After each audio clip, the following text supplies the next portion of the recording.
Good morning students. Today we are going to learn about coal and petroleum. इससे पहले first lecture में हमने कोल and petroleum का introduction देखा था. उसमें हमने नेचुरल रिसोर्सेज की डेफिनेशन के बारे में पढ़ा.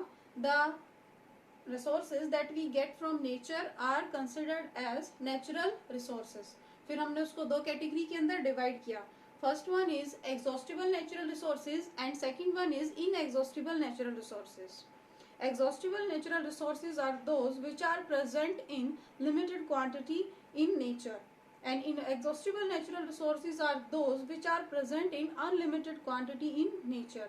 The examples of exhaustible natural resources are coal and petroleum, and examples of inexhaustible natural resources are sunlight, air, soil, etc.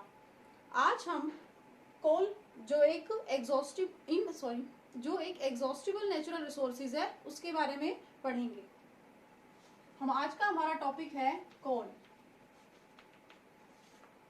Coal is a brownish black hard and combustible substance. Coal जो है वो एक brownish और black colour का hard substance है. इसके साथ ही साथ ये कंबस्टिबल है नेचर में. कंबस्टिबल का मतलब क्या होता है? कंबस्टिबल का मतलब वो substance that burn in presence of air or oxygen.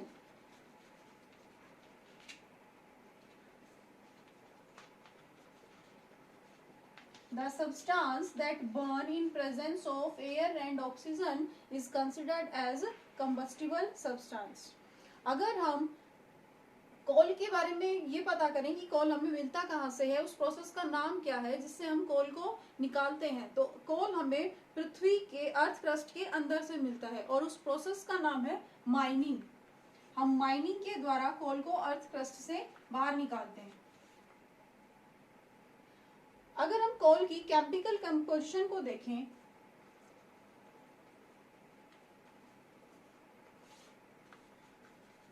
Chemical composition of coal,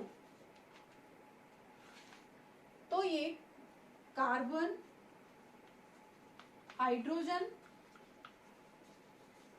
and oxygen, इन तीन एलिमेंट से मिलकर बनता है. और इसमें कुछ अमाउंट में नाइट्रोजन और सल्फर भी प्रेजेंट होता है. नाइट्रोजन एंड सल्फर भी इसमें प्रेजेंट होता है. लेकिन अगर मेन कंस्टिट्यूएंट के बारे में बात करें तो वो है कार्बन, हाइड्रोजन एंड ऑक्सीजन. हम इनके सिंबल भी देख लेते हैं. कार्बन का सिंबल होता है C, हाइड्रोजन का कैपिटल H, ऑक्सीजन का O, नाइट्रोजन का N एंड सल्फर का S. ये है इसके सिंबल. अब हम कोल के यूजेस के बारे में डिस्कस करते हैं. कोल जो है वो हमारे लिए किस तरीके से यूजफुल है. Coal is used for cooking purposes. Coal जो है वो किचन में खाना बनाने के लिए यूज किया जाता था. Coal is used in thermal power stations to generate energy और इलेक्ट्रिसिटी. थर्मल पावर स्टेशन में एनर्जी और इलेक्ट्रिसिटी जनरेट करने के लिए कोल का यूज किया जाता है. Coal is also useful for many industries to generate electricity like cement and steel. Cement और स्टील की जो इंडस्ट्रीज हैं वहां पर एनर्जी जनरेट करने के लिए भी हम कोल का यूज करते हैं. तो ये थे हमारे पास, ये हमारे कोल का फिजिकल और केमिकल स्ट्रक्चर, कोल कैसा दिखता है, कैसा बना हुआ है और उसके यूजेस. अब हम देखेंगे कि कोल जो है वो कैसे बना. कोल हमें अर्थ क्रस्ट से तो मिल जाता है, लेकिन अर्थ क्रस्ट में कैसे इसकी फॉर्मेशन हुई.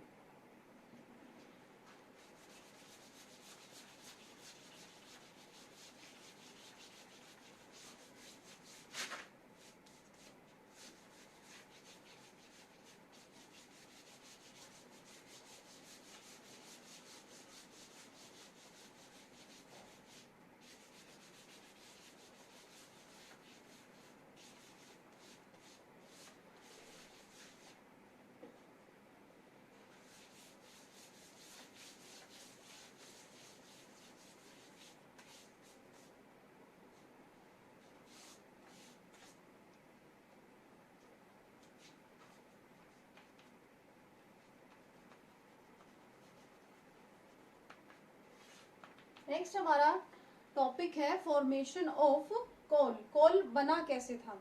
300 मिलियन ईयर्स अगो, 300 मिलियन साल पहले हमारी अर्थ के ऊपर फॉरेस्ट और ट्रीज प्रेजेंट थे, जो कि बहुत ज्यादा अमाउंट में थे।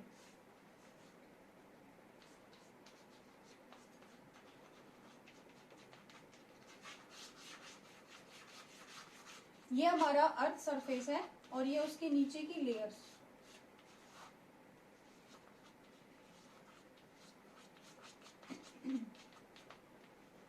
ये फॉरेस्ट हमारे अर्थ क्रस्ट पे प्रेजेंट थे।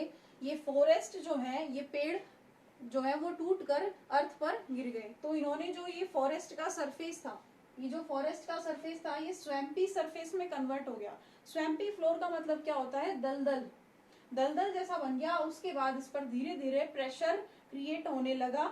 जैसे ही प्रेशर क्रिएट हुआ, ये अर्थ के नीचे दबता हुआ चला गया। It get buried under the earth.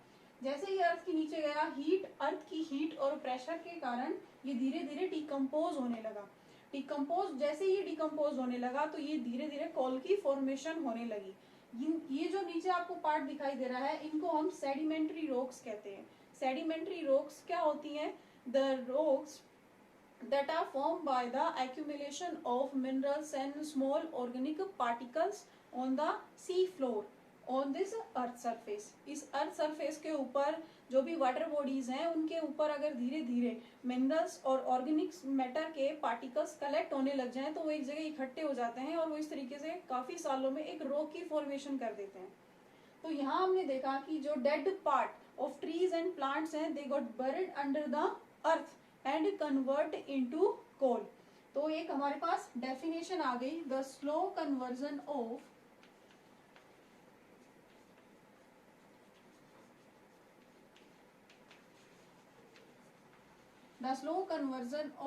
Dead trees and plants is known as carbonization।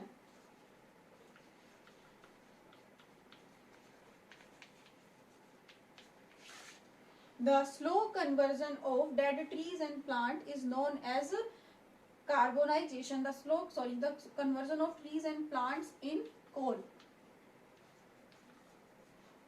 The slow conversion of dead trees and plants into coal is known as carbonization। इस प्रोसेस को हम क्या बोलेंगे?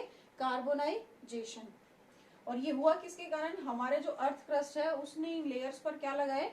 हीट और प्रेशर। जैसे जैसे pressure बढ़ता जाता है, कोल की फॉर्मेशन होती जाती है। अगर हम यहाँ इन लेयर्स में देखें तो अब कोल हमें 3 टाइप से प्रेजेंट होता है हमारी अर्थ क्रस्ट में। 3 टाइप का कोल है। पहला टाइप जो है वो है एंथ्रासाइट, दूसरा है ब्यूटिमिनस, इसको ब्लैक कोल भी कहते हैं, और जो तीसरा है हमारे पास वो है लिग्नाइट। इसमें अगर हम क्वालिटी की बात करें तो जो एंथ्रासाइट होता है वो हमारा बेस्ट क्वालिटी कोल माना जाता है। क्यों? क्योंकि इसके अंदर 90% कार्बन कंटेंट प्रेजेंट है।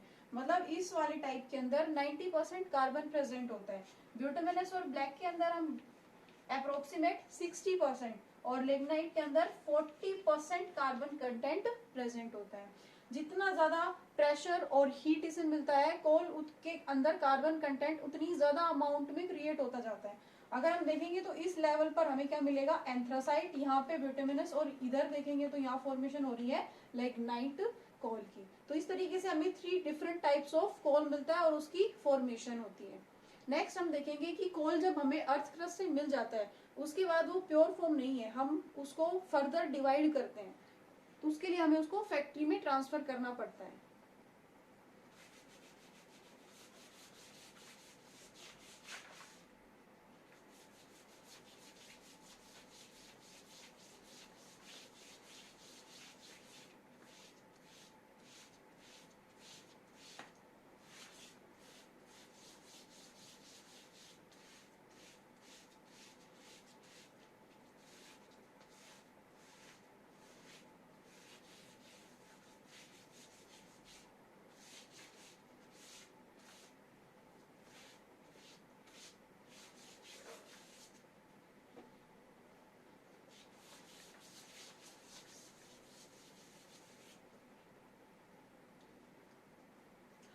बात करते हैं, कोल हमें अर्थ क्रस्ट से मिल गया है, अब उसके बाद हम उसका फर्दर डिस्टिलेशन करवाते हैं, उस प्रोसेस को बोलते हैं डिस्ट्रक्टिव डिस्टिलेशन।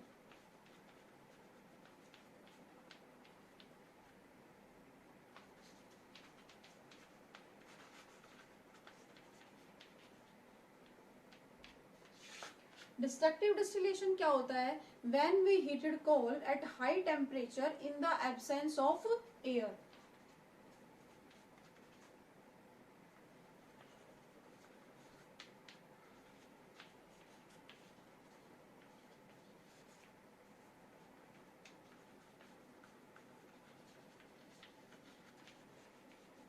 जब हम कोल को हाई टेम्परेचर पर एब्सेंस ऑफ एयर में हीट करते हैं तो ये हमें और फर्दर पार्ट्स, इसके कुछ यूजफुल प्रोडक्ट्स मिलते हैं, उन जैसे coal gas, coke and coal tar. तो ये था हमारा डिस्कशन कोल के बारे में। इसमें हमने पढ़ा कोल दिखता कैसा है। कोल एक ब्लैकिश ब्राउन कलर का सब्सटेंस है जो हार्ड है टेक्सचर में, और ये कंबस्टिबल सब्सटेंस है, मतलब ये बर्न हो जाता है। इसके लिए हम एक एक्टिविटी परफॉर्म करके देख सकते हैं कि coal is a combustible substance और नॉट। हम लैब के अंदर जाएंगे, एक कोल का छोटा सा टुकड़ा लेंगे और उसको पेयर ऑफ टंग से पकड़ेंगे, फिर उसके बाद हम उसे बर्न करके देखेंगे गैस बर्नर पर। अगर वो जल जाता है तो वो कंबस्टिबल सब्सटेंस है, और इस एक्सपेरिमेंट में कोल जो है वो बर्न हो जाता है because it is a combustible substance. उसके बाद हमने इसकी केमिकल कंपोजिशन देखी। कोल जो है कार्बन, हाइड्रोजन और ऑक्सीजन के कॉम्बिनेशन से बनता है। कुछ अमाउंट इसमें नाइट्रोजन और सल्फर की भी प्रेजेंट होती है। उसके बाद हमने डेली लाइफ में कोल की यूजेस के बारे में पढ़ा। कोल हमारे थर्मल पावर स्टेशंस में एनर्जी जनरेट करने के लिए यूज किया जाता है, और स्टील इंडस्ट्रीज और सीमेंट इंडस्ट्रीज में भी इसका बहुत ही यूजफुल रोल है। कुकिंग पर्पजेस से भी हम कोल को यूज कर सकते हैं। फिर उसके बाद हमने पढ़ा कि कोल बनता कैसे है, बना कैसे था। तो 300 मिलियन साल पहले जो हमारे अर्थ सरफेस पर फॉरेस्ट प्रेजेंट थे, when they got converted into dead part, they got buried under the earth, वो पृथ्वी के नीचे दब गए, और उनके दबने से जो अपर लेयर का, अर्थ क्रस्ट की अपर लेयर का जो प्रेशर पड़ा और जो हीट मिली, उस प्रोसेस से धीरे धीरे वो जो dead parts of trees and plant है वो कोल के अंदर कन्वर्ट हो गए, और इस प्रोसेस को हम बोलते हैं कार्बोनाइजेशन। उसके बाद हमने पढ़ा डिस्ट्रक्टिव डिस्टिलेशन क्या होता है। जब हम कोल को एब्सेंस ऑफ एयर में बर्न करते हैं तो हमें उसके कुछ और यूजफुल प्रोडक्ट्स मिल जाते हैं। Example Coke,